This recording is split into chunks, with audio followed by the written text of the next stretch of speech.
சிறகடிக்க ஆசை சீரியல் நேர்களுக்கு வணக்கம். இந்த எபிசோட்ல நம்ம ஸ்ருதி கோவமா வீட்டுக்குள்ள வந்து ஹேண்ட்பேக்க தூக்கி போடுறாங்க. ஸ்ருதியோட அம்மா, ஸ்ருதி ஏன் இவ்வளவு கோவமா இருக்க, வந்தோடனே ஏன் இப்படி ஹேண்ட்பேக்க தூக்கி போடுறன்னு கேக்குறாங்க. ஸ்ருதியும் வர கோவத்துக்கு எனக்கு என்ன பண்றதுன்னே தெரியல மம்மி, ஸ்டூபிட், அவனை நான் சும்மாவே விட்டுருக்க கூடாது. அச்சா தேடி பிடிச்சி ஒரு மாப்பிளைய கூட்டிட்டு வந்தாரே, அந்த ராஸ்கல் இன்னைக்கு என்ன தேடி வந்து என்கிட்ட மிஸ்பிஹேவ் பண்றான். ஸ்ருதியோட அம்மாவும் என்னடி சொல்ற, அவன் என்ன பண்ணா? உடனே ஸ்ருதியும் விச்சு என் கைய பிடிச்சி எடுத்து என்கிட்ட ரொம்ப வம்பு பண்ணான். நல்ல வேலை முத்து தான் வந்து எனக்கு ஹெல்ப் பண்ணாரு.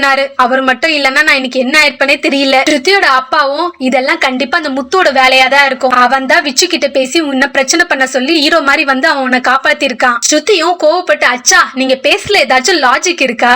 முத்துக்கும் விச்சுக்கும் இடையில கான்டாக்டே இல்ல, இன்னைக்குதான் ஃபர்ஸ்ட் டைமே அவங்க ரெண்டு பேரும் மீட் பண்றாங்க. நீங்க எனக்காக பார்த்த பையனால எனக்கு ஒரு ப்ராப்ளம் வந்திருக்கு, அதுக்கு நீங்க தான் காரணம். ஸ்ருதியோட அப்பாவும் இல்ல மோலே, அந்த முத்துவை பத்தி உனக்கு தெரியாது, அவன் தான் கண்டிப்பா விச்சு கிட்ட பேசி இந்த மாதிரி டிராமா எல்லாம் பண்ணிருப்பான். ஸ்ருதியும் உடனே கோவப்பட்டு, ஸ்டாப் இட் அச்சா, எல்லாத்துலயும் உங்களுக்கு சந்தேகம் தான், இப்படிதான் மீனா விஷயத்துல அன்னைக்கு நீங்க பேசிருக்கீங்க. ஸ்ருதியோட அப்பாவும் நான் ஒன்னும் தப்பா பேசல மோலே, அன்னைக்கு அவன் நகைய திருடுனா. உடனே ஸ்ருதியும் கோவப்பட்டு, ஸ்டாப் இட் அச்சா, மீனாவை பத்தி எனக்கு நல்லா தெரியும், எனக்காக மீனா எவ்வளவு பண்ணிருக்காங்க தெரியுமா, அந்த வீட்டுல எல்லாரும் என்ன எவ்வளவு கேர் பண்ணி பாத்துக்கிறாங்க தெரியுமா. ஸ்ருதி அதெல்லாம் வெறும் டிராமா, உன்கிட்ட இருந்து காசு வாங்கணும்னு எல்லாரும் அப்படி கேர் பண்ணிக்கிறாங்க.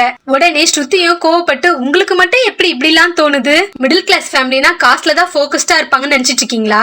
மீனா என்ன ஓன் சிஸ்டர் மாதிரி தான் பாத்துக்கிறாங்க. நீங்க தேவையில்லாம அன்னைக்கு மீனாவை பத்தி தப்பா பேசினதுனால தான் அன்னைக்கு முத்து உங்களை போட்டு அடிச்சாரு. முத்து பண்ணது தப்புனா நீங்க பண்ணதும் தப்புதான் ஆச்சா.